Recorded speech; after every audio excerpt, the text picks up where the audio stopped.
Action. We should be live now.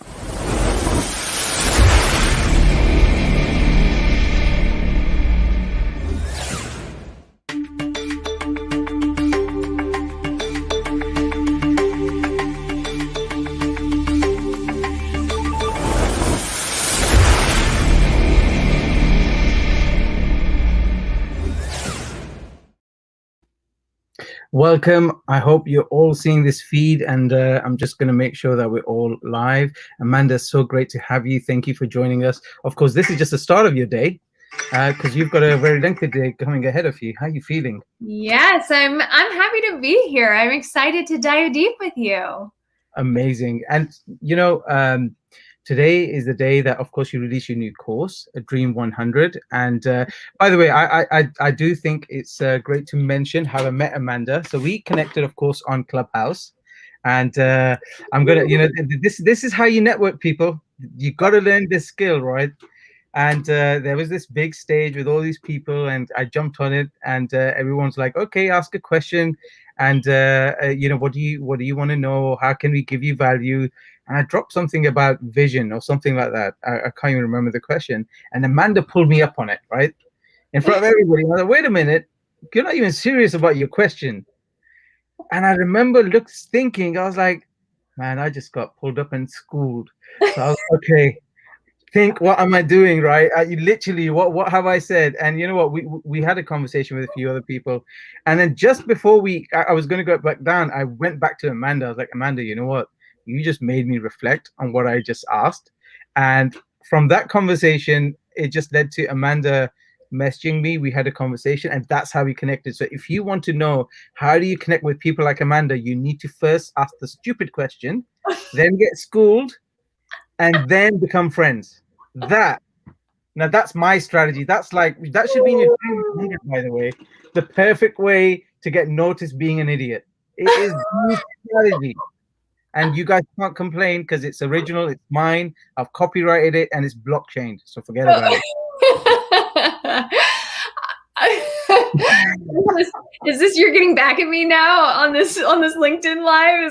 No, it was amazing, right? It's like, hey, I would have never connected with you otherwise. So like the way we talk is brilliant. Amanda, you're absolutely lovely because you're not just about being nice or not nice. You're just straight up, and more importantly, you see value in people that's even they might not see in themselves in the start, and that's a skill, right?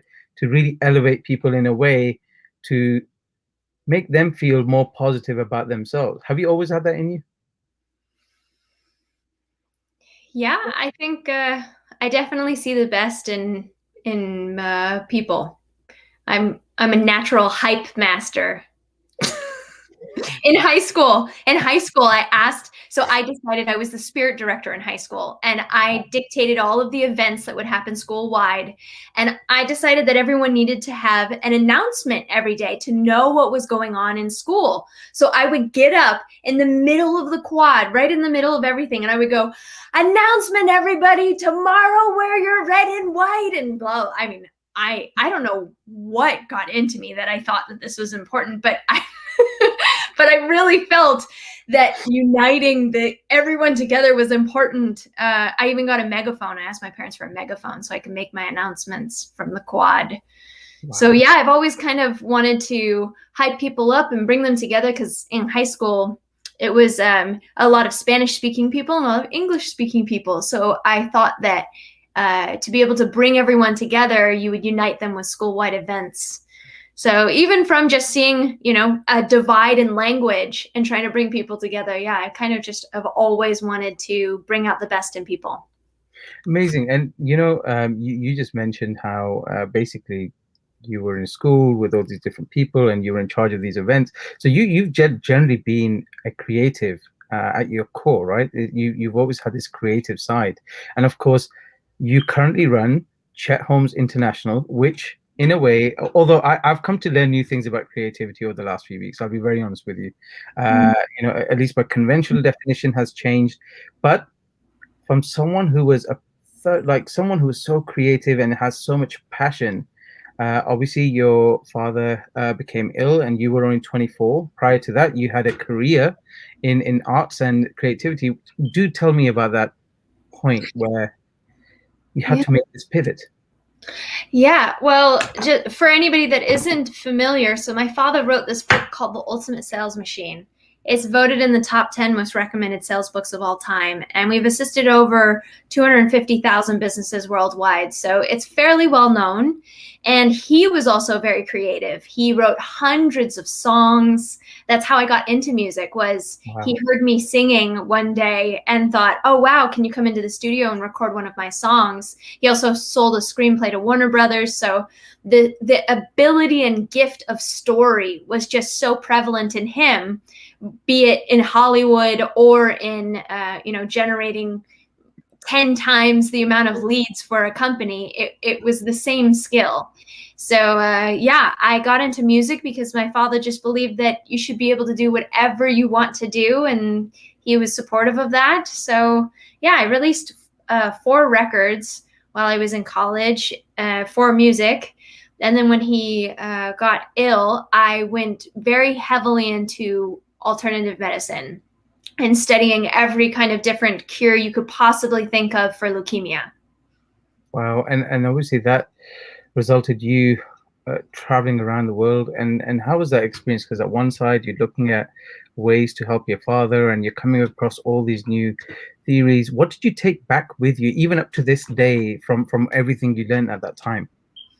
Well, we had 2 people on staff going through every different kind of alternative for leukemia, and we narrowed it down to the top 150, and we went and saw them. We went to, we saw light therapy, sound therapy, oxygenation therapy, alkaline therapy, priest speaking tongues. I studied in Japan with some monks. That's how I met my guru, Sarvalokama, Her Holiness Shri Shri Shri 1008 Guruji Punamji.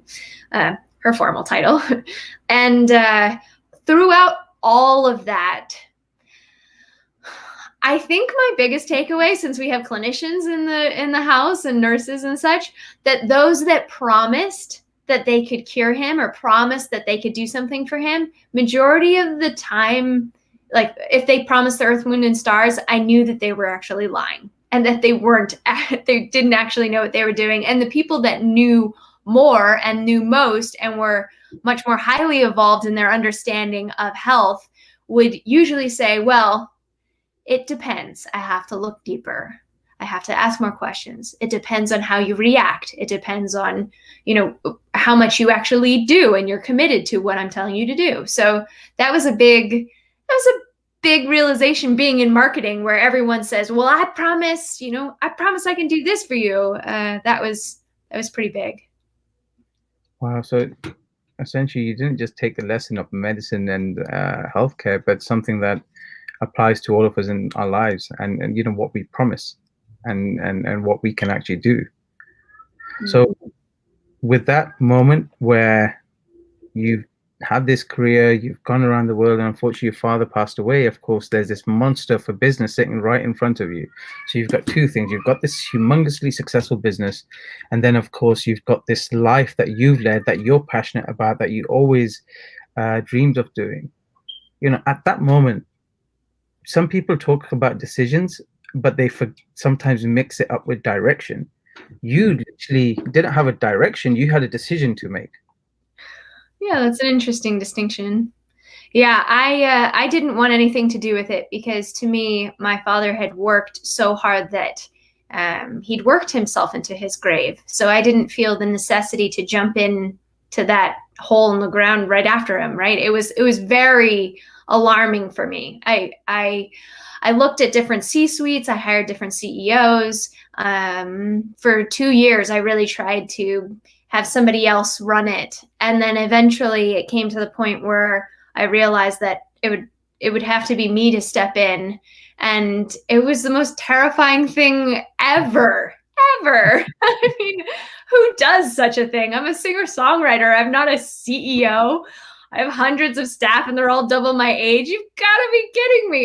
You know what? You've just made me feel less bad about what I just said to you about the Broadway thing, right? So I said to you, I'm a pharmacist. I don't know what I'm doing there, but if you went through that, you're giving me confidence. That's great. Yeah, you never know what room you find yourself in, right? Absolutely. No, you never do. And again, going into that, and I think this is really important, especially for small businesses and medium enterprises that have had such a struggle. Now more than ever, they need to make decisions. Of course, you go into this company with a very successful setup, at least as it was. Your father's legacy is on there. All of a sudden, you're going there and you're thinking, right, I've tried to make changes. As you said, you had various CEOs and you were like, no, I need to go in there. Man, that must be daunting, right? To now look at this business, your father's legacy, not wanting to screw it up. At least I would feel the same, right? I don't want to screw this up. This is already great. But there's two things. One, yes, you want to keep it growing and you want to make it successful. But also, Amanda, you are your own woman, right? You are your own person, and that's apparent. How do you make that decision? How do you be courageous to say, I'm going to make changes because one, I need it to be a reflection of who I am, and two, and it's not an egotistical thing, it's about creativity and constantly creating and recreating. And two, you saw the market and you wanted it to reflect on what the future market was going to. As a shareholder, a CEO, that is ultimately, you've got to make sure that happens, right? That the company keeps ticking. And now you've got all these people there who've been there for years, who you've probably grown up meeting and seeing. How the hell do you confront that? It still sounds awful. You talking about it. I'm like, why did that happen? No, but it was a huge part of it was because my guru said, Amanda, it's your destiny to step into that. That's, a true mentor, a true guide that cares for you will look and see what your potential is and where you can grow. What is that greatest opportunity? And she said, this is where you need to step in here because your father's life's work is here and there's a lot of valuable things here. So, stand up and dive in deep. So I did. And when you do go there, now this is more, I guess, from a strategic angle, what did you see at that time? Because we're going through a major pivot now, right? Just with everything that's happened with COVID, what did you see then that you felt needed to change, which allowed your values of your company to really reflect your customers? I was just laughing, I'm sorry, as you're saying this, because I'm thinking of this meme that I saw where it said like the whole world, and it shows these people on a roller coaster ride and everyone's like, and they're screaming. And then there's this one person that's just keeping it cool right there. And it's like the whole world feeling what it feels like to have a traumatic experience, but you've already had so many, it doesn't faze you. Like, yeah. So you just got this person like hanging out. You're just carrying through this. Everybody going, that's how I felt during COVID. I'm like, oh yeah, I did that already. COVID has been really great for us. I'm so grateful. When people have a hard time with marketing or sales, right, they come to us. So we doubled our sales last year. So I'm in a very wonderful position at the moment and very grateful for our clients. But what was the question? I had this image in my head and I couldn't get it out. It was too funny.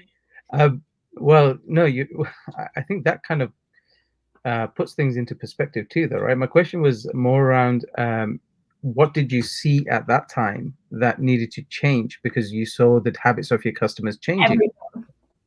Everything. Oh my gosh, everything. We were running. So when I first inherited it, it was about 2012. We were running a DOS modem. Oh my God. I don't know if you know what a DOS is. Wow, I remember DOS. It was created in the 80s.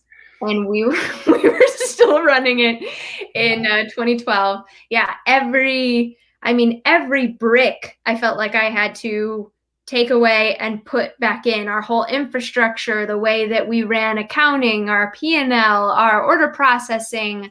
I brought our whole system onto online, the first online sale we'd ever made because everything was via phone with a salesperson.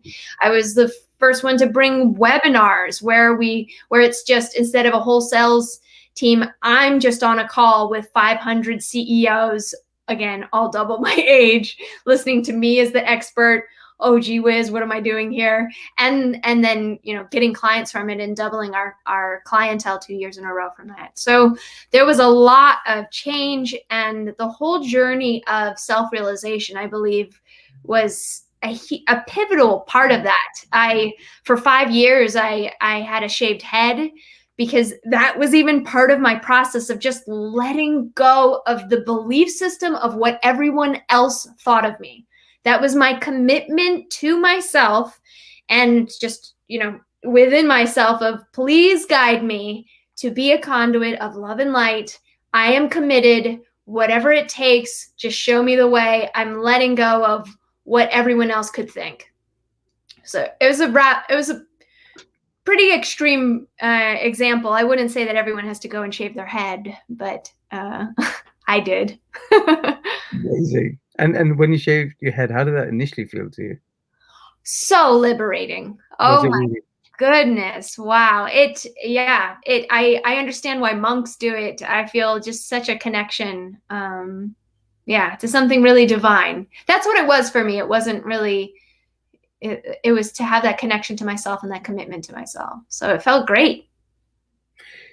For you, just with your connection with your guru and just connection with energy overall, you know, does that guide you in everything you do, that connection to spirituality and just connection to the world and the universe, essentially? Because the universe talks to us, we're just too busy making or distracted to actually listen to it, and we never really sit down. And you know, I tried this. There's a book called the Master Key System, and it's like got 24 exercises. In fact, Think and Grow Rich was based on this book.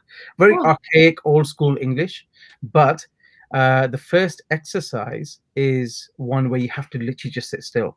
My hands just shake, right? And I'm just really struggling to do it. You think people, you know, like people talking about, let's clear your mind. The hardest thing I've ever found to do is to sit still. I had this problem. I used to be really, really bad. And especially after my father passed, I was so uncomfortable. I mean, I couldn't sleep. My stomach was in knots. I couldn't eat. I had a really hard time. And I saw in Groupon this like deal to be certified as a yoga therapist. And I'm like, okay, great. Yeah, I'll get certified as a yoga therapist. Why not? That'll make me sit still. That'll be uncomfortable. A great idea. And yeah, over time, I've gotten a lot better at sitting still. You know, also sitting still and being quiet can also just make your monkey mind get even louder. So like, for instance, I'm going through a really insane week right now. I have my guitar like within arm's distance at all times, because I might just pick it up. And if I'm in between calls, like today, I've been doing this one chant, Om Trambakam Yajamahi Sugandhim Pushti Vardana. Yeah, I don't know. Wow. Yeah, just to like, you know, get the energy flowing, because you have to kind of lose yourself in something greater to kind of bring yourself into alignment. It's nice. It's a reset. We need it. Do you still sing, by the way? Little bits here and there. I do a lot more chanting now. I mostly do Sanskrit chants. Amazing. So how you find the language part of it? Because Sanskrit is an amazing language, right? But obviously, going from the way we speak English to going to some of that Sanskrit, how you find it? And do you read it as well, or is it just? No, I wish. Oh my gosh, I wish I knew like bhajans. I don't know bhajans. I only know, you know, Gayatri mantra. What was I just doing there? Trambakam. Yeah. I mean, I have different lists, of course. A bunch of Hindu chants and some sequins. Yeah. Wow. I didn't even know we were going to be talking about this. Yeah. Why not? I know that you have that Southeast. Whenever I get to talk to somebody that, you know, is from that kind of part of the world, I try to like sneak out some of the things, because I may be, you know, of white complexion, but I'm an adopted Indian. I eat like an Indian. I cook like an Indian. My music is all very much that culture. When I go to somewhere to pray, it's either a gurdwara or it's a Hindu temple. So I think it's important. Do you speak Hindi as well? No, I wish. Oh my gosh. Okay, I'm going to teach you a sentence now, right? And it's Okay. going to, right? So we're going to practice this. Priya's on there. Priya, I'm definitely going to come in your question, but she's even forgotten about a question. She said, love it. I keep meditation beats. Priya Patel is the regional director of Baylen and Scott. So she runs all these very busy hospitals. So Priya, thank you so much for joining. And she was talking about burnout and energy. And Amanda, I think you've made a lot of pharmacists. Jignesh is a leading pharmacist in the UK. So you've definitely caught all their attentions. And also, of course, South Asians from a background. So that's amazing. But okay, let's do this, right? So I'm going to teach you how to say your first name or your name and the sentence. So my name is Amanda. So you're going to say Mera Naam Amanda hai. No. Mera Naam Amanda hai. Mera naam Amanda hai. Actually now speaking Hindi stroke Urdu. So Mera means me. Naam as in name. Yeah. And then obviously your name, Amanda, and then hai means kind of like this is my name. That's the this, but it comes to the end as opposed to the start. So what you'd find with Hindi and Urdu as compared to English is where we use certain words in the start. In Urdu, they'll be kind of the opposite way around, or Hindi. So it's that. But it's if you can do Sanskrit, you can do Urdu and Hindi, no problem at all. Yeah. Arabic, that's harder. Like Arabic for me is like completely changing the function. Like it's complete different way of thinking. But that's another thing, right? When you speak another language, do you feel that you're thinking differently?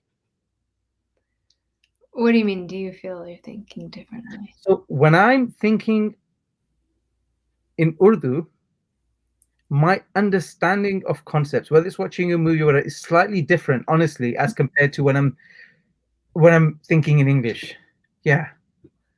Huh, that's interesting. I mean, I only pick up little pieces of, like I could probably name a bunch of things in the kitchen in Hindi, but I don't speak Hindi, right? Yeah, I think the only, I don't think I'm an expert in this. No,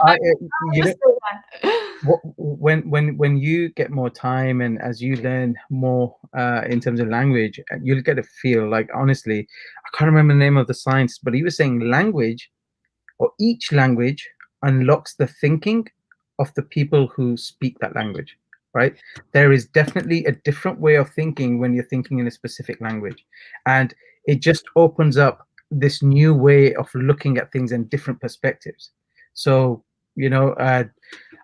I feel I experienced it and it's not in my head, but he said it, so I'm going to go with him as the authority and I'm believing it. So there you go. So funny. Well, so I love when I'm traveling to different places, I love to pick up something from their language so that I can bond. Like I climbed Kilimanjaro and the people that were climbing with their bags, it was so heavy and they looked so sad and I wanted to make them happy. So I learned this one Swahili phrase that went, "Mabapoka chizi komondizi danya frizi," which means, "What's up, brother?" Like a banana in the fridge. And they just couldn't laugh hysterically. Or like when I was in Japan and I was studying under these monks, this energy healing modality, I learned "Monega doki doki," which means "you make my heart pitter patter." Wow. Or even Thailand. Oh man, I just every language, I always try to pick up something. In Spanish, I know sana sana colita de rana, sino sana ora sana ras mañana, which means little frog tail, if you don't get well today, you'll get well tomorrow. It's something that grandmothers say to their grandchildren. So as soon as I say it, it's like as if I just read you a nursery rhyme that you hear from your grandparents. So they just laugh.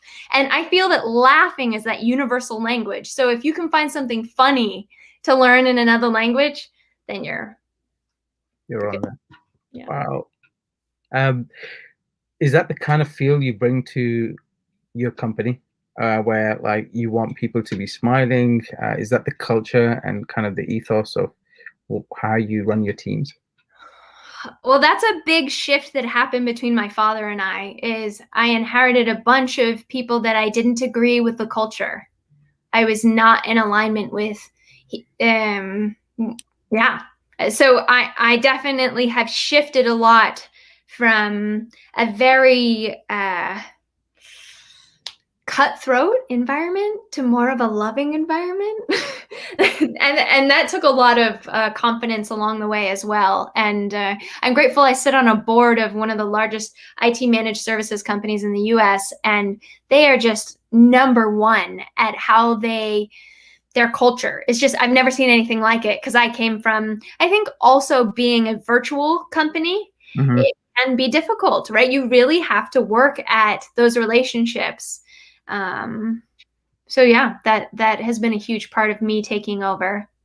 So Priya and Regina have pretty much come up with something similar question, and I guess as us clinicians, these are things we're tackling with, right? Because we see so much change, but we're like, how do we, tell our staff? How do we motivate our staff now to get ready for all this change? There's so many things hitting us: tech, AI, ML. Some of the things we just listen to, we don't even know. We think we know what they are, but really we're just like, I swear, some of us go to sleep thinking AI is going to get rid of us. AI is going to get rid of us. And we don't even know what AI is yet.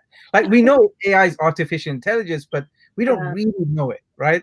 So Rajinder, Priya, their question, I want to come to that. They'd love to know how you get your employees to buy into changes, and especially the changes you want to implement. And of course, previously, people had been used to you doing things a decade. How do you get that mind shift change? Yeah. Well, it's different back then than what it is today. So when I was first taking over, I just kind of said, okay, I'm going to just prove it. Who am I to say this or say that? I don't really know what I'm doing. Everyone's very clear that I don't really know what I'm doing. So let me just go out and try.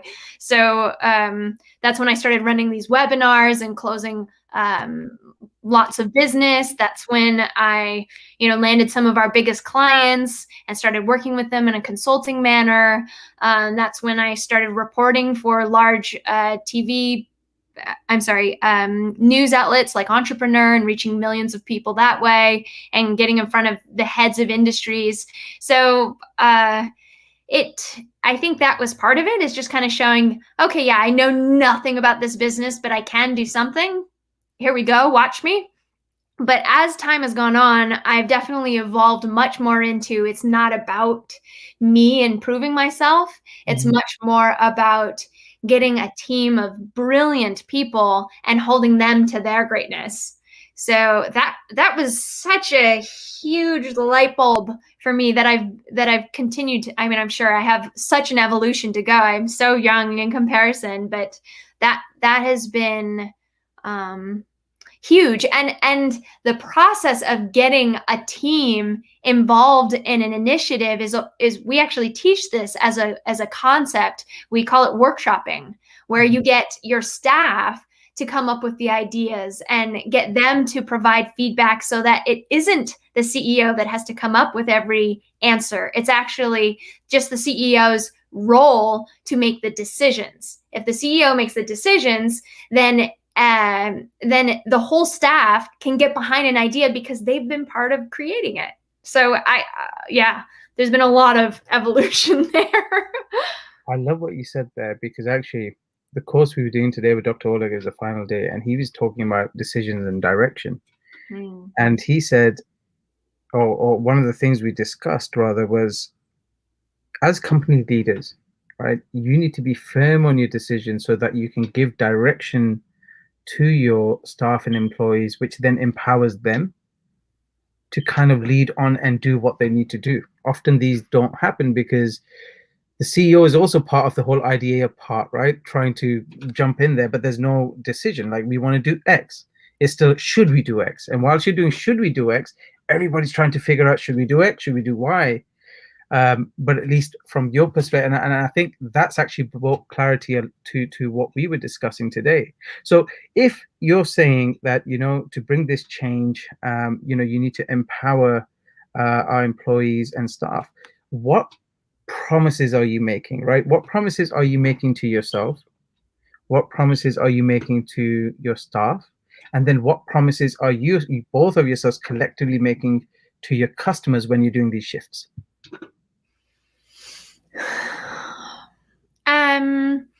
Are you saying like, what's my mission when you say promises? Are you saying like, this is where you can grow in your career path? What do you mean exactly?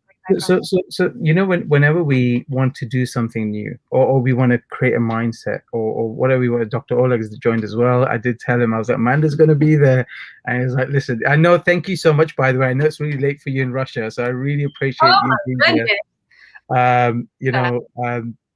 Dr. Oleg, by the way, if Amanda's okay, if you want to join the session, you're more than welcome to. I'll send you out the link. Always. And I'm so sorry, I have this sun in my eyes, so I'm like trying to No, I think one of the key things there is, so one of the concepts we were looking at today was, what kind of promises are we making to ourselves when we're looking at making changes, right? And ultimately then, it's, for an example, if we're going to say we want to do X, and if we're going to do X, what do we need to make sure to do that? And are we aligned in how we're thinking? And whilst we're aligned, if we are aligned in that thinking, are we still making sure that, for example, you're saying I'm doing it's Dream 100, and this is going to take you from X to Y in your journey. This is what I'm promising you. You're telling your salespeople who are selling this to the customers, by the way, you need to sell this because I'm telling you this is going to be X to Y. So when we're saying those things like promises, right? What are we, what is the differences in opinion? And if it's not aligning, if your staff are actually, Amanda, I'm not sure this does what this does, then what do you do? I think that this is very interesting. So I don't know if I can really speak to that, but I will speak to the fact that, so I've started this whole new course that we've just launched today, thedream100.com. Woo! And it came from not me promising, but me listening. And I worked so hard at being a better listener. When I first came into the company, I wasn't going around saying, this is what you're going to do and this is what you're going to do. I had no idea.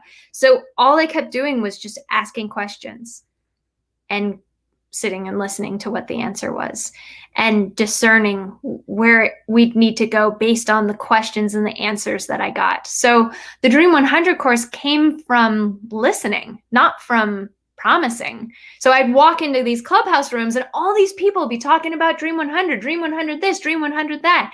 It's a concept my father created 50 years ago. It's the fastest, least expensive way to double sales. It's something he did for co-chairman of Berkshire Hathaway, Charlie Munger. He doubled his sales in 12 to 15 months in 9 different divisions. It was unparalleled. And then he created this whole concept around it, and we've been teaching it for years now. But it wasn't my promises in that instance. So I know I'm not answering your question, but I'm answering it differently. Is that for me? So, and then we even go back to that spirituality, like Priya's saying, I have my chanting beads. Like, yeah, I go through my chanting beads to listen for the direction to follow. Because who am I to say that I know what's going to happen? If I can listen, then maybe I can make the right route and go the right way. But the Dream 100 came solely from listening, not promising. Solely from listening and not promising. So Amanda, everybody here would love to know what are sales, right? We think we know it. I used to think I know it. But if I grew up watching Ultimate Business Mastery. It was your dad. And it was Tony Robbins. Yeah. And it was so slick. Like, they had the white background and Tony's walking on and with his voice and doing that whole thing. Yeah. And then your dad's there. He's got the earpiece thing on and he's there. And he was wearing glasses. I think he was wearing glasses. And he's just got his style, right? He's got the suit. He's got the walk. He's got the talk. And I'm just watching that. I was thinking, I don't even look like him. How am I going to do this? Like, he's walking on stage this way. And he's got the movie star thing. And you could understand, right, why so many people attended that course, why so many people reflected with people like Tony and your dad. You've spent so much time in this business? You've looked at sales. What are sales? What are ultimately sales to you? That's so funny. So I'll have a good stat for you here. 97% of consumers hate salespeople. And that's up. That's up. I think it was about 3 years ago, it was at 80, and now it's up to 97. So my father even said he hated being a salesperson. That's why he created everything he did. I would like to see the death of the salesman and the birth of the strategist, really. So what are you doing to gain the trust, to gain the respect, to show that you are an expert in your field, to honor that, to show that you're trustworthy? I've already repeated that, but that is what a true strategist does versus a salesperson that's so short-sighted or tactical that they think all that matters is winning a sale. And I'll tell you right now that studies show that salespeople that are true sales superstars, if you think of the 7 steps to the sale as a pyramid, an average salesperson will spend the least amount of time building rapport and the most amount of time trying to win that deal. Whereas a superstar salesperson flips that triangle upside down, and they spend majority of their time building rapport, gaining the trust. If you just do the first steps to a sale by gaining their trust and finding their need, you are 65% of the way to a sale. When you're gaining that trust, right? When you phrase your conversations, like, how do you come across? You don't come across, you don't want to come across needy. You want to be helpful. You want to give value. But what does that conversation look like? Because there's times where you're like, you might come across, oh, I'll do X, Y, Z for you because I don't want you to buy my course, but I really want to help you. And sometimes I pick up that call and I'm like, no, don't. What's the conversation? Yes. I don't know if this is going to work out. Okay, so everybody that's listening, if you have a pen and paper, draw a triangle. Okay? So we're going to do a little exercise. So that triangle, if you did a line at the top 3%, that is how many people, if you reach out to, let's say, 100 people on LinkedIn, roughly around 3% will be in the buying now category. You can write buy now next to it. So 3% are in that buying now category. So you in-mail 100 people, 3 reply back and say, oh yeah, I'm actually in that buying now category. I would like to talk to you. This is what research has shown. Then you get another 7%. So then you do another line, right at about 7% that are open to it. Yeah, I could possibly buy that in the future. Yeah, I'm thinking about it. Then you want to have 2 more lines that split the rest into 30. Okay, you can't see it. Okay, into 30% brackets. So 30%, 30%, 30%. So the 30% that are not thinking about you, your product, your service, the next 30% that aren't interested, and the last 30% that definitely are a hard no. They know about you. They're not interested in what you have to provide. So if you are starting your sales or marketing conversations talking about me, my product and service, you will only get the attention of that top 10%, really, that are interested or open to talking to you. You are missing out on 90% of that buyer's pyramid. 90%. We are wasting so much of our time talking about me, myself, and I.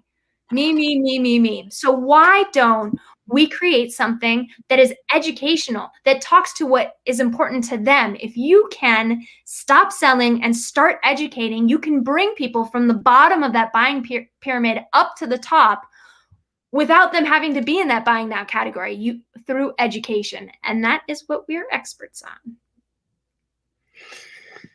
Damn, I just got a masterclass. See, you just do it every time, right? Right.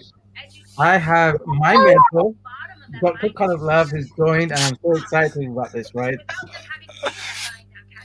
I have spent... I don't know hi, I only know thank you in Russian. How do you say thank you in Russian? Спасибо. I thought that was thank you. Is it thank you and hi? No, thank you means спасибо. Yeah, that's what I thought. But what's hi? Привет. Oh, привет. Of course. Привет. Oleg, I'd love you to chime in on here. By the way, so Tony Robbins said something, right? Surround yourself with experts. I've got the experts, but he also said if I keep interviewing enough experts, one day I will become an expert. So that's my strategy here.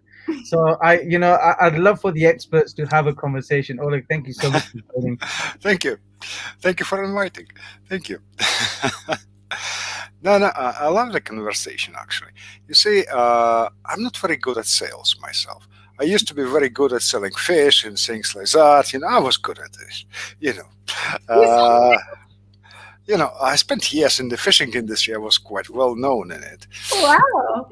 But then I moved to something very, very different, a very different field.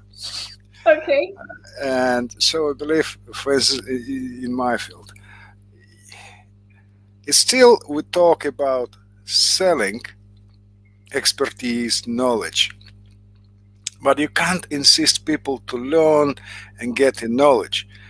People are easy, for instance, grabbing tickets to the event where a motivational speaker will hit them, But if as soon as you talk about, guys, here's a practical knowledge. Yeah, but I will do this next time. And, it's very different. So you can't insist. You can bring a horse to a water, but you can't make this horse to drink. That's a bit different story. But I still need those skills. And I'm not very good at this. I still believe if people really need knowledge, they will come for it. Well, that brings me back to the buyer's pyramid, right? So if you're talking about what you want to talk about versus what they want to talk about, I have a whole company that does market research and data to better understand buyers. So for instance, we had a high-end real estate company out of Dubai. They went from zero and they grew their sales by $602 million in 12 months. It was absurd. And they originally were talking about granite and lighting in their high-end real estate, condos. And we changed their whole conversation to start talking about diabetes, premature death, and what you need to know to avoid these things, because their ideal demographic was actually Fortune 500 CEOs. So what does a Fortune 500 CEO want? They don't care about granite. They don't care about lighting, right? They're working so darn hard that their health is a real issue, and that is top of mind for them. We also knew from our research that they have a lot of issues with their families. So we built out, and we're talking real estate brokers. Real estate brokers were going out talking about how to raise more well-adjusted children, tips and tricks on how to do that. You're 300% more likely to have a well-adjusted child or son if you eat dinner with them every night, if they get the opportunity to eat dinner with their father. Research has shown. So how can we meet them where they're at and talk about what is keeping them up at night? Solve issues that they are having in their day-to-day that might have nothing to do with, if I was selling fish, this is fish, right? Yeah. Exactly. It's, you're right. Because you see, when we think of experience as a commodity, if we think about knowledge as a commodity and trying to package it as some kind of a, easy to sell stuff, it wouldn't work. You must rewrap it very differently, because as you rightly said, it's about what kind of a solution I could offer you. Because meeting them where they're at. So that's talking about what they want to talk about. I mean, people come to us all day long saying, I want to grow my marketing and sales, and I want to learn this education-based marketing thing. I want to do a Dream 100 strategy. And when they actually become clients, I will tell you a little secret. One of the first things we work on with them is how to run an effective meeting. Because 56 million ineffective meetings happen every day just in the United States, and nobody knows how to run that. And the second biggest thing we work on with them is time management. Because time management is terrible amongst staff. the staff and employees. To train on that is crucial, and majority of people don't. So I may be selling them on the Dream 100, which is the fastest, least expensive way to double sales, and it's great, and we have great testimonials of that. But when you really get under the hood, sell them what they want and provide them what they need. I love your message about listening. You must listen to people, because you could listen to and find about their pain points, about their worries. You must listen. Come on, we have enough talking heads. And, another thing is, because what is the product of those talking heads? Empty sounds. That's how Wasim and I met. Is I heard him, he asked a question, but I was listening and I went, nah, that wasn't a question. You don't really care about the answer. Ask a question where you really care about the answer. Because I want to give you that value, because I care about you. You're here, you're asking, let's make a difference. Let's make an impact. And then he did have a great question. He just felt that at the stage it was too fast to ask the question, so he couldn't give context. So without the context, the answer was lost. What I have found during those meetings, or when I speak, or when I train people, or when I coach people, strangely or not, and this is very often happened during those meetings, because I have experience of meetings of a very different caliber, to very high fly meetings. People tend to ask questions and they don't know what to do with those answers. And I have a simple approach. If you're asking something, think what you will do with the answer. What happens? What do you think you would be a trend in a bloody 5 million years? Come on, man, you will die by that time. Come on, stop it. Can you give me a picture of, hey, you have a Wikipedia for this. And, come on, do something real. A, B, C, D, be bloody practical. Instead of just like murking water, just like, come on. You wouldn't catch a fish because in this water, there is nothing in it. And that's another problem, because people not just listening, they're talking. They're trying to show their presence, but they're not. Yeah, majority of the time they're thinking, okay, what am I going to reply to this? How am I going to say this, right?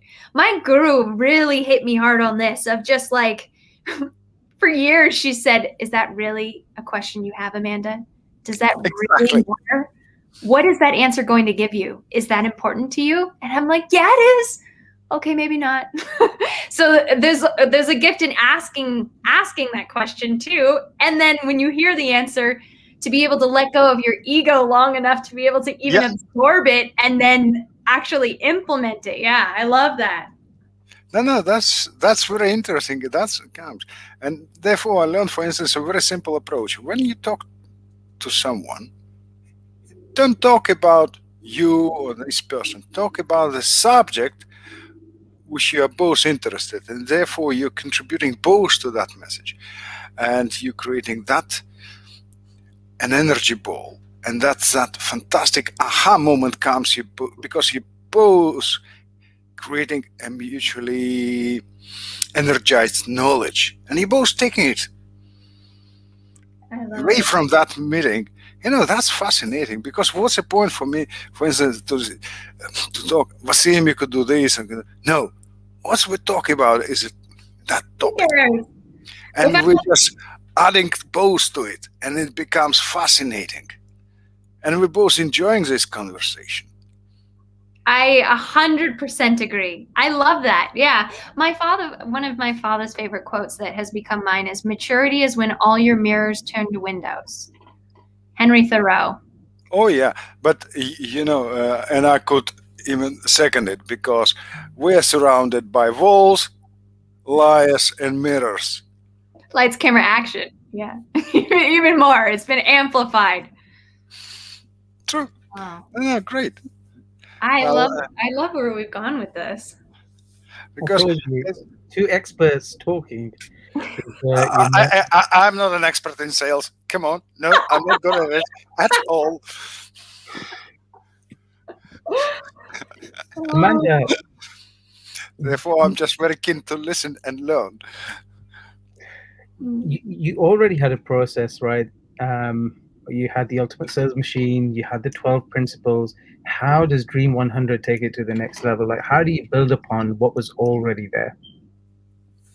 Yeah, how interesting. So the Dream 100 is this concept that, well, I'll tell the original story. So my father was given a list of 2,000 different advertisers, and Charlie Munger at the time was his boss, so co-chairman of Berkshire Hathaway, and he said, okay, go call all these 2,000 people and win your business. And when he did some research, he realized, wow, only 167 of them purchased 95% of the ad space in their industry. So instead of going after 2,000, why waste all that effort? Just focus on those 167. That's where that Dream 100 came into play. And at his time, he went out with direct mail pieces, lumpy mail pieces in the mail to get their attention every other week. So he'd send out a lumpy mailer and he'd follow up with a phone call. Hey, did you see the package I sent you? Then he'd follow up with an email. Then he'd follow up with a fax. And he would just do this every single week. And they doubled sales of 9 different divisions, all within 12 to 15 months, and several doubled multiple years consecutively because they just kept refining it and doing it. So today, that has turned into, so I'll give you an example. Over the last 10 years in the automotive industry, we used to go to 6 different dealerships before making a buying decision. Today, we go to 13 websites and only 1.8 dealerships.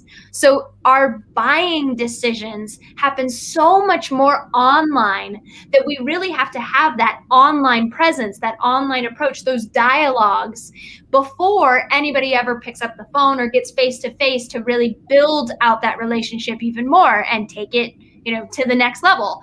So Dream 100 today is a combination of that. And I'm hearing, the more I hear about what people are doing with Dream 100, the more I'm just flabbergasted. Like, people are sending out, I got this gift. I would show it to you. It's a money tree. It's like right behind my computer, so I won't show it to you. Oh, I got this pen. Someone sent me this pen as a Dream 100 gift, and then they didn't follow up. And I'm just looking at this gift going, I wonder why they called. I wonder why they left me this gift. So people have started sending out gifts without actually doing the follow-up or taking the initiative to say, hey, I'd love to talk to you about this. So it's interesting how it's evolved. They think, oh, Dream 100 is gifting.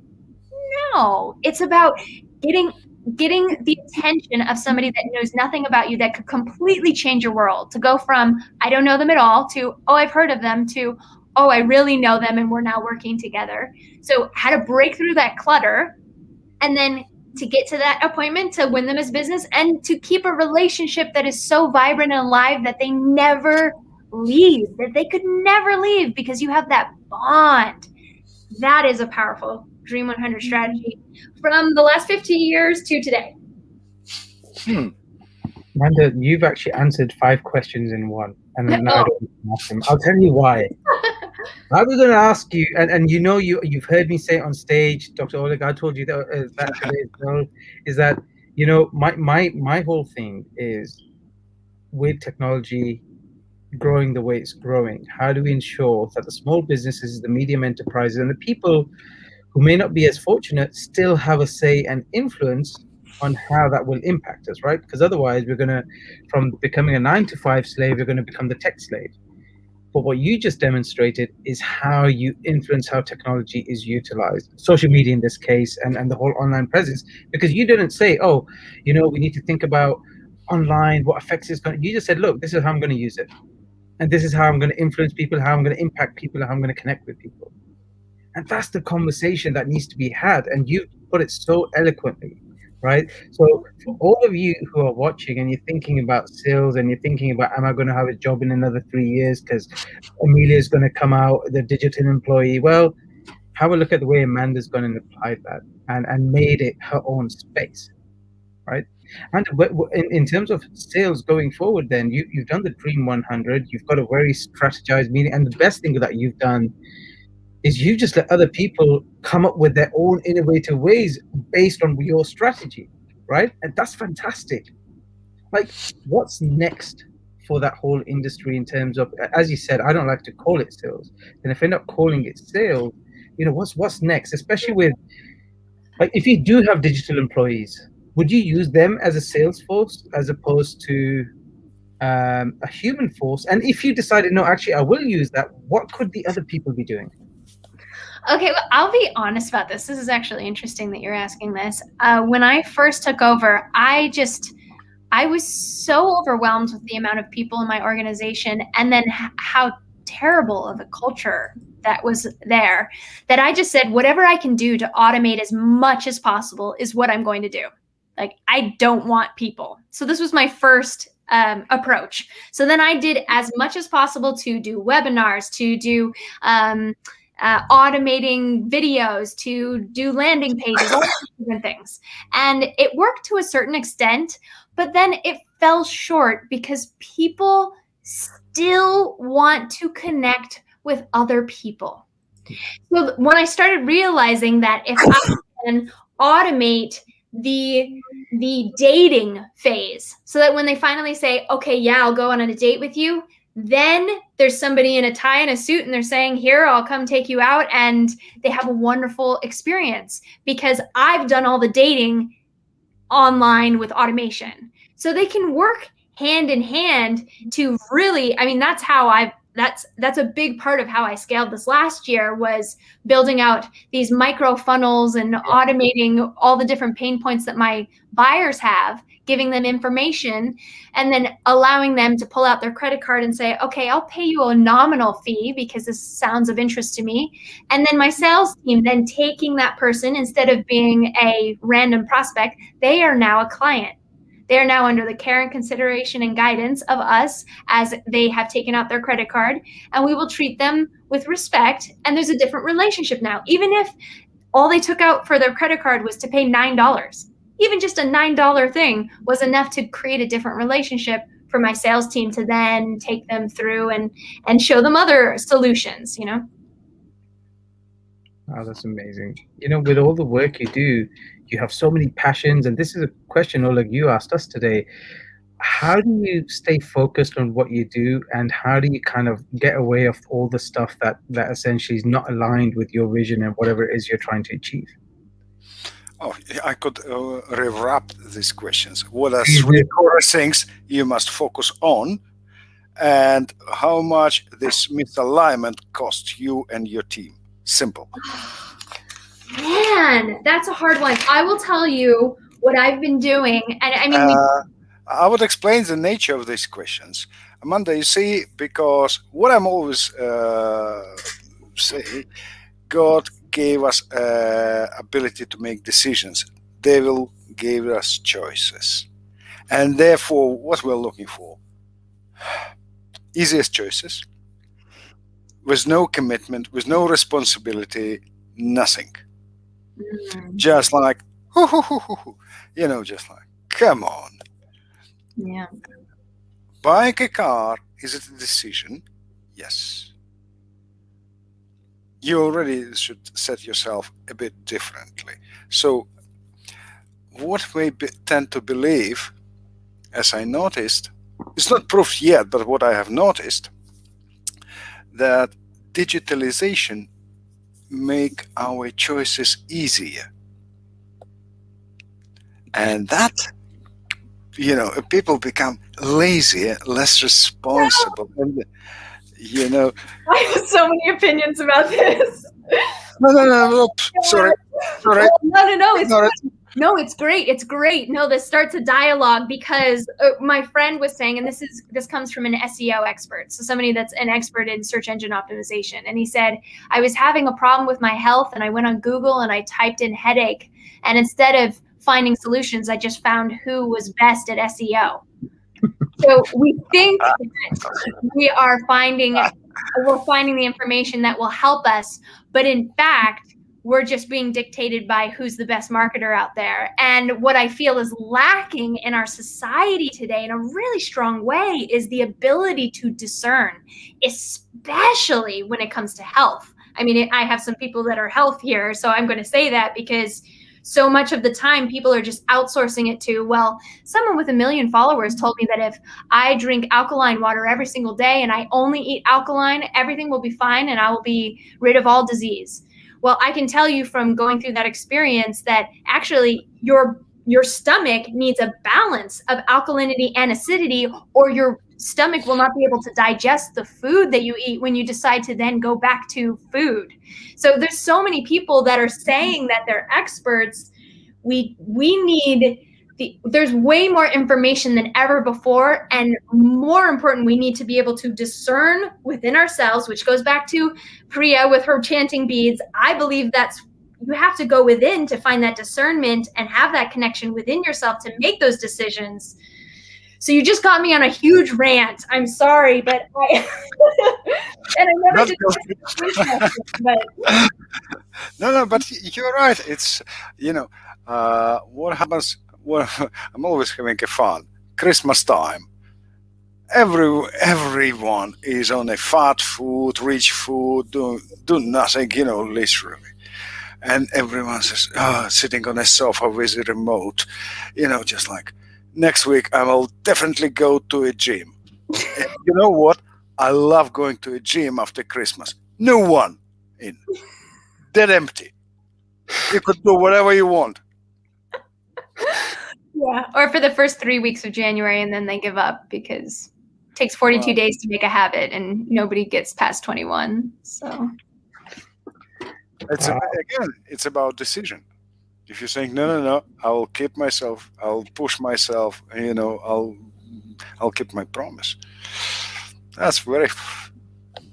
But the choice comes in.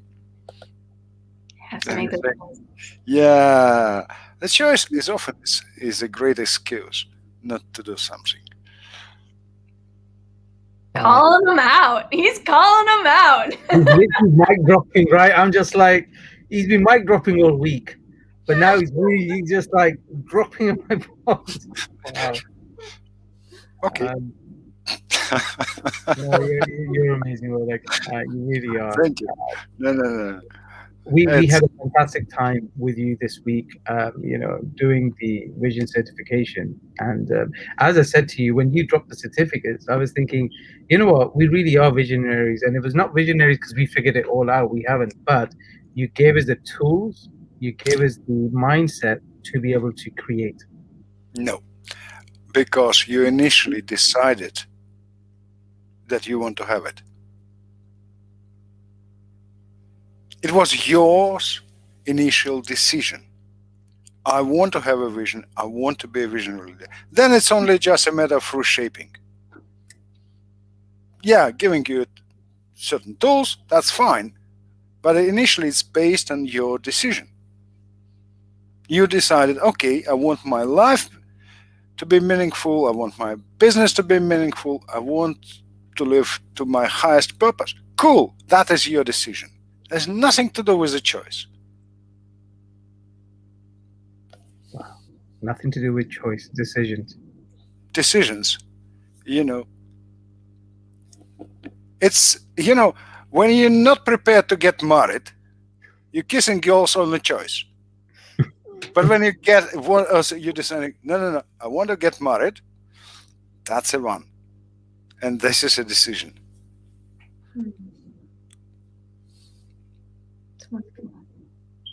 Amanda, Dream 100, everything you've just demonstrated today in terms of just who you are and what you love and what you really want to get back,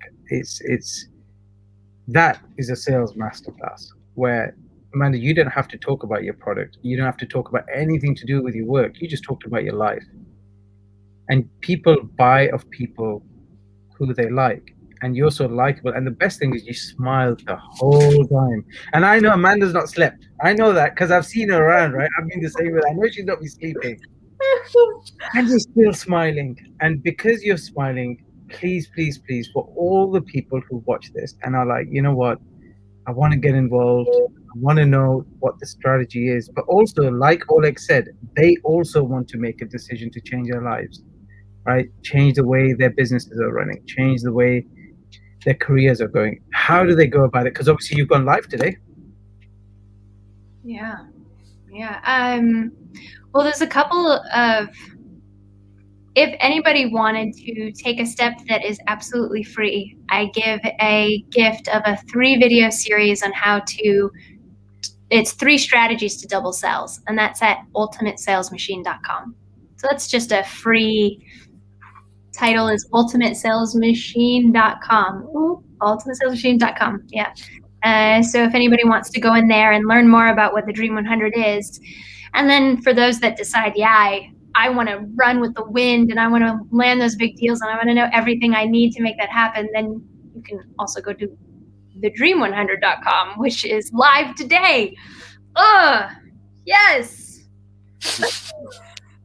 I have only had 3 hours of sleep multiple nights this week. So And you've still got a whole day to go. I don't know what else you've got packed, but I know you're going to be incredibly busy and this week is not going to stop. So I'm going to not hijack you, although I would love to just stay here and talk to you all day, very frankly.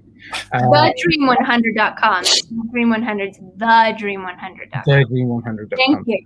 It's been so much fun. I'm so glad that you jumped up. Oh my goodness. I could talk to you forever. Both of you. It's really nice. It's so funny. Like, Amanda unfortunately DMs and has connected with me. So now I'm just like, well, I'll find her somewhere. So she's stuck with me, right? Because how many places would she block me? Instagram, LinkedIn. And then I would probably go send that pen through a door. And you know what? I'm going to get you Dr. Oleg's book. You have to read it, right? Vision Code, absolutely fantastic. And it's really, really changed my mindset and my vision and what I want to achieve. So you know what, Amanda, that's my gift to you. That's what I'm going to do. There's not much else I could give you that I would resonate without spending time with you. But the Vision Code, you'd love it. Like, I love reading, and I know you love looking at new ideas. So there you go. That is going to be a gift to you. Thank you. Love that. Thank you. You know, what I see. Thank you. Good sales is about appreciating. Good vision is about appreciating as well.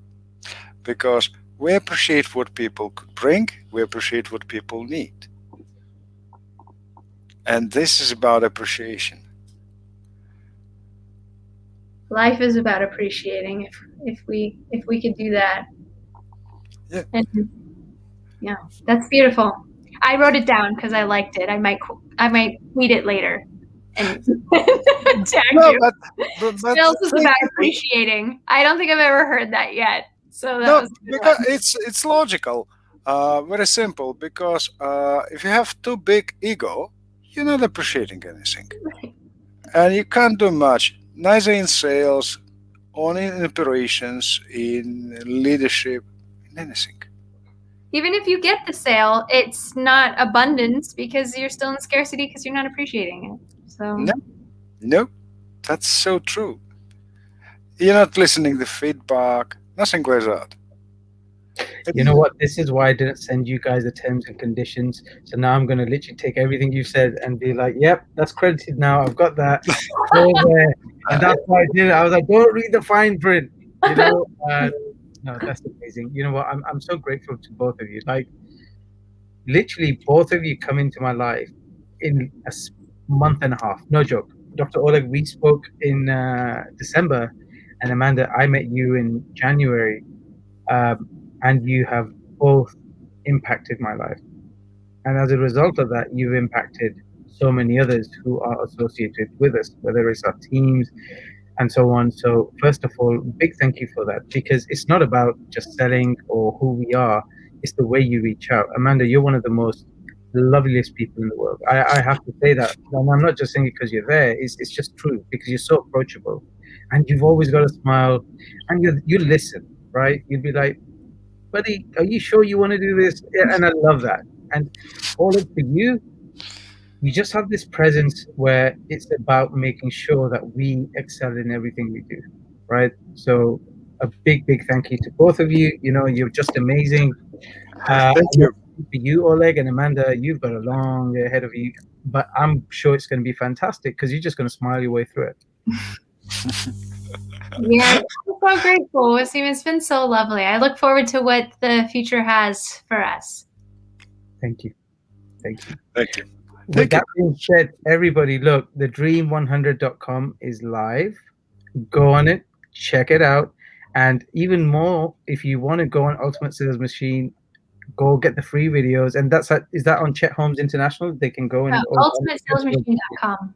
Yep. So check them out, because if you've heard this conversation, you've seen what everything is about, you know that it was just amazing. With that being said, thank you so much. I want to thank the audience. You've decided to be here with us this evening, as opposed to just being there with your families, and decided to join ours. So big love to all of you.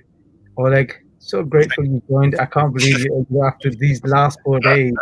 He said to him, I'm going to have a break, but he changed his mind. I love you. I really do. And Amanda, you're just amazing. You really are. So with that being said, please have a lovely, lovely day. For you, Amanda, Oleg, get some rest. Thank you. Amanda, great chatting. It's such a pleasure. Thank you.